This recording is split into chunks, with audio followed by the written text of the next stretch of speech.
안녕하세요. 절대갑TV의 명품 PD 한PD입니다. 자, 오늘 이 시간은 주택 통제 기간, 시장 통제 끝판왕, 막장 드라마로 가고 있다. 자, 이 주제를 가지고 한번 최근에 정치판에서 부동산 정책에 관한 그 논의, 그리고 새로 설치되는 어떤 기관, 자, 그런 것에 대해서, 그리고 그것의 어떤 그 시장의 영향, 그런 것에 대해서 한번 자세히 한번 이야기해 보겠습니다. 정치판에서 그 크게 벌어졌던 사건이 청와대 비서진 사표 수리였죠. 그 사표 수리가 어느 정도 일단락이 됐는데, 자, 그 핵심의 인물이 김조은 수석이었죠. 자, 그래서 이분의 그 어떤 그 퇴장을 뒤끝 퇴장, 아주 뒤끝이 장렬했다. 자, 그런 또 그 풍자 조롱거리가 되었어요. 자, 그리고 오직하면 이분의 가정사까지 다 들먹이고, 남의 가정사까지 이야기하는 것은 제가 보기에는 아닌데, 그리고 또 그게 또 오보였다고 해요. 오보. 재혼을 했는데, 나중에 알고 보니까 재혼이 아니었다라는 거죠. 참, 이게 사실 부동산 정책의 막장인 것 같아요. 왜 이런 일이 벌어졌나, 우리가 한번 생각을 해보자는 거죠. 결국은, 2주택자는 고위 관리가 되면 안 된다. 특히 그 청와대 핵심 관리가 되면 안 된다. 그런 문제 때문에 결국 이제 이분이 쫓겨난 거 아니겠습니까? 물러난 게 아니겠습니까?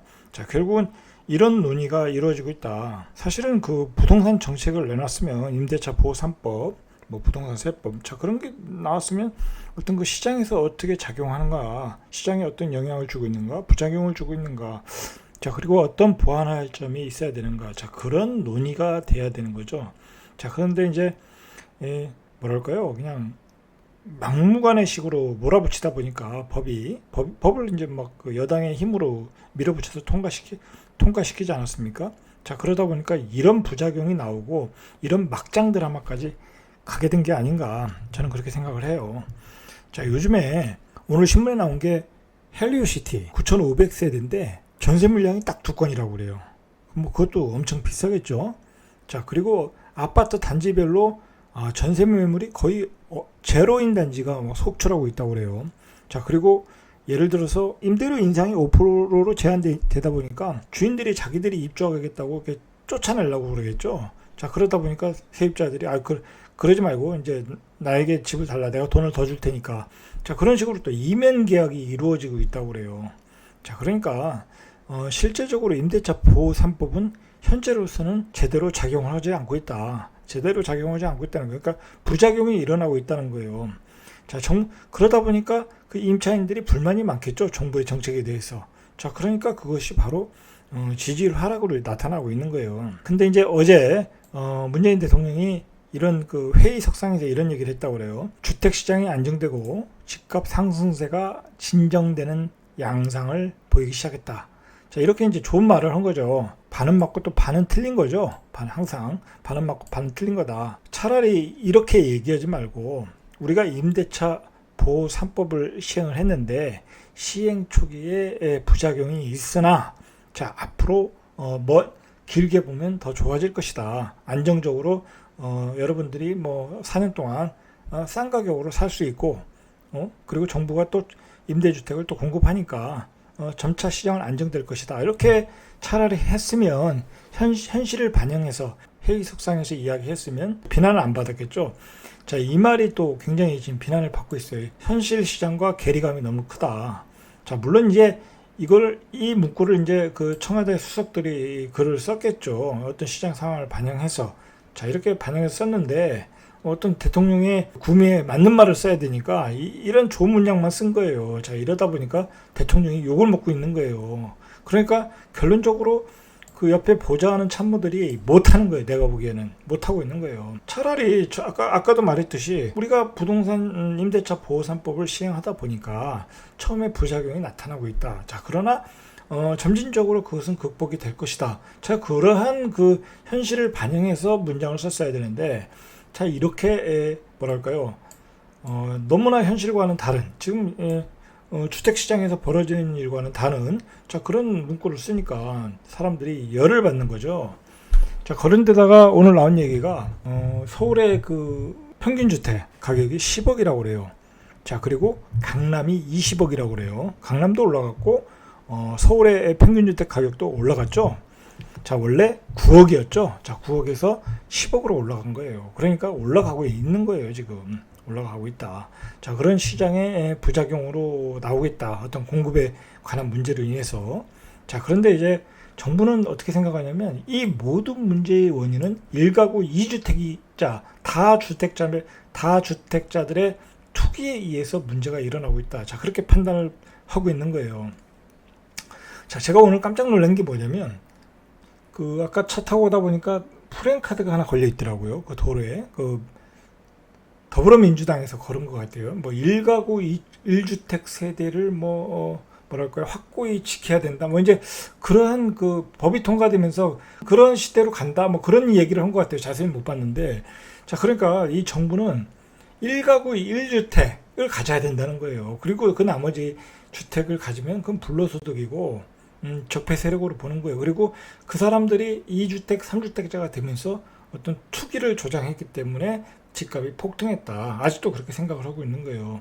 자, 현실적으로는 안 그렇죠? 자, 세계적으로 초저금리에 의한 유동성 시장이 가장 컸던 문제였죠. 거기에 이제 공급 물량이 부족했던 거고, 세 번째로는 사람들의 주거의 질에 대한 욕망이 향상 이렇게 올라간 거예요. 업그레이드 된 거예요. 이제는 빌라보다는 아파트에 살고, 구축 아파트보다는 신축 아파트에 살고, 자, 그런 시대가 되는 거예요. 자, 그렇게 자신의 주거의 질을 올릴 수 있는 것은 바로 초저금리 때문에 그게 가능한 거예요. 자, 그만큼 우리가 잘 산다는 거예요. 우리 시대가, 우리나라가 잘 산다는 거예요. 다른 나라에 비해서. 그 주거의 질이 올라간다는 거는. 자, 어쨌든 정부는 투기를 막아야 된다.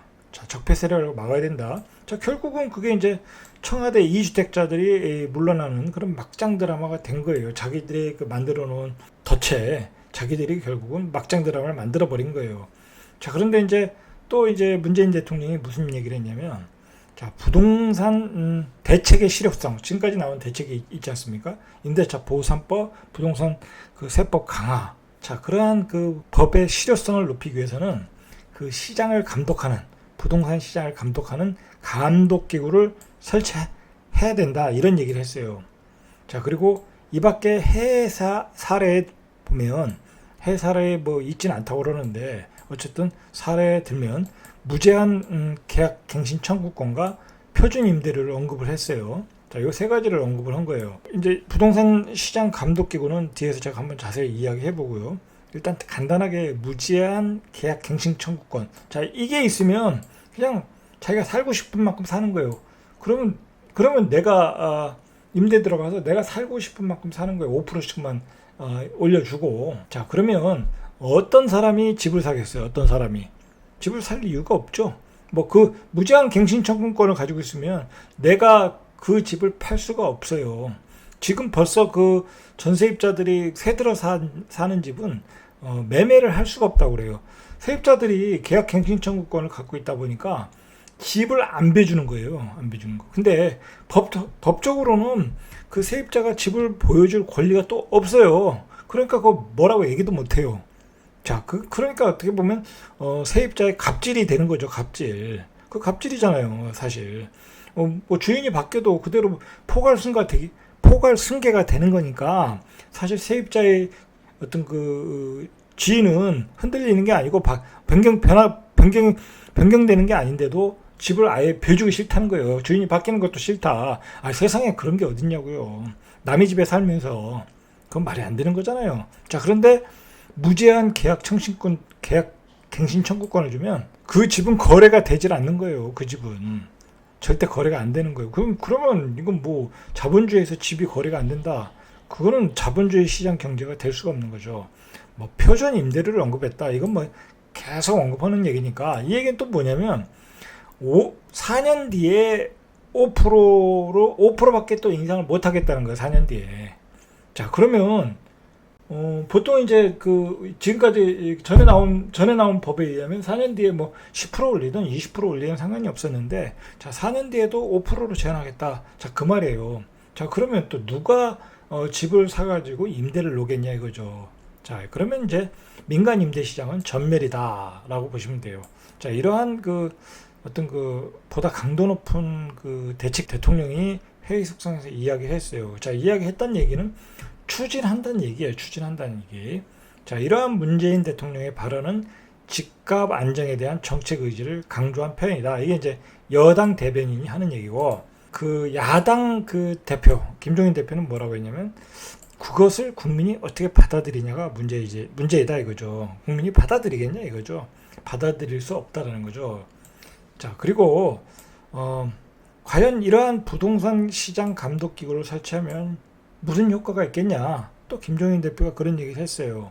그 나이 드신 분이 오래 그 경험하신 분이 이야기한 거죠. 자, 점차 그 정부는 그 더 센 규제로 대응을 하고 있어요 지금.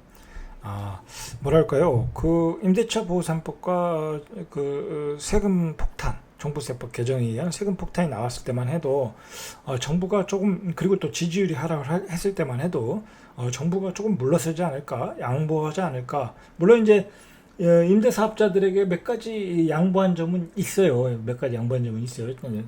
출구를 열어준 거죠. 자, 그런 점은 있는데 뭐 그것은 그렇게 뭐 큰 건 아니고, 자, 점차 규제가 센 규제로 나온다는 거예요. 시장에 대한 완벽한 통제로 가겠다는 거예요. 전세 시장, 임대차 시장의 어떤 공급 물량도 통제하고, 자, 그리고 가격에 대한 완벽한 통제도 하고, 무제한 갱신 청구권까지 고민을 하고 있고, 자, 거기에다가 투기에 대한 단절, 그 다음에 뭐 그 부정적인 그 뭐랄까요, 불로소득에 대한 어떤 수단을 막겠다. 자, 그래서 부동산 감독 기구를 만들겠다는 거죠. 자, 더 센 규제로 한다는 거예요. 자, 강력한 그런 규제 집행 기구로서 부동산 시장의 감독 기구를 만들겠다. 자, 우리가 한번 이거 생각을 해봐야 돼. 뒷부분에서 이야기하겠지만, 그 주식 시장의 그 감독 기관이 금융감독원이죠. 자, 금융감독원은 주식 시장과 금융 시장을 이제 감독하는 거예요. 쉽게 말해서 이제 돈이 오고 가는 시장을 다 감독하는 거예요. 금융감독원은 엄청나게 그 권위가 있는, 그 파워가 있는 기관이죠. 조사할 수 있는 권한도 있고. 근데 우리가 생각을 해보시죠. 그 주식시장에서 벌어지는 그 수많은 그 종목들, 작전 세력들의 그 종목들이 있지 않습니까? 자, 그런 종목들이 작전 세력을 하는데 금융감독원에서 그거 다 일일이 찍어내나요? 안 찍어내잖아요. 교묘하게 그 작전 세력들이 또 요즘은 작전을 벌이기 때문에 그걸 다 잡아낼 수가 없겠죠. 금융감독원의 사람들도.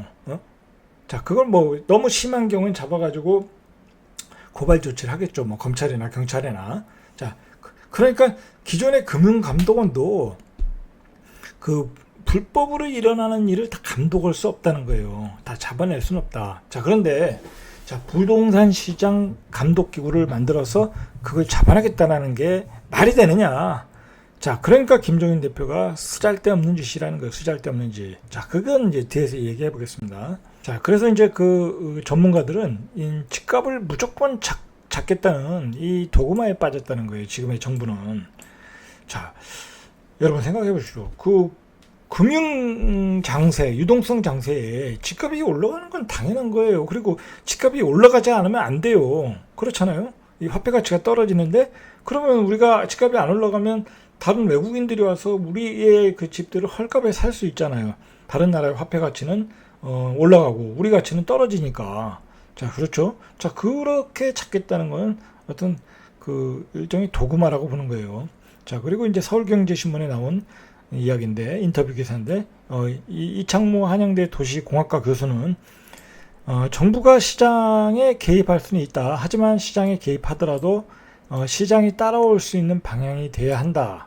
자, 그런데 부동산 감독기구 설치는 한마디로 부동산 시장 참여자 전체를 나쁜 사람으로 보는 것이라고 지적을 했어요. 자, 이 인터뷰 기사인데, 자, 이게 의미심장한 얘기죠. 자, 이게 부동산 시장에서 벌어지는 예를 들어서 1가구 1주택이 아니고 2주택, 3주택을 산다. 자, 그게 부정한 거래인지 불법 증여인지 다 쳐다보겠다는 거잖아요. 자, 그건 뭐랄까요? 그 일종의 게시타포 같은 것 같아요. 제가 보기엔 게시타포. 감시하는 거죠. 그 불법으로 거래하는지 불법 증여를 하는 건지, 자, 그걸 다 감시해서 세금을 때리겠다는 거잖아요. 자, 그런 문제가 있다는 거죠.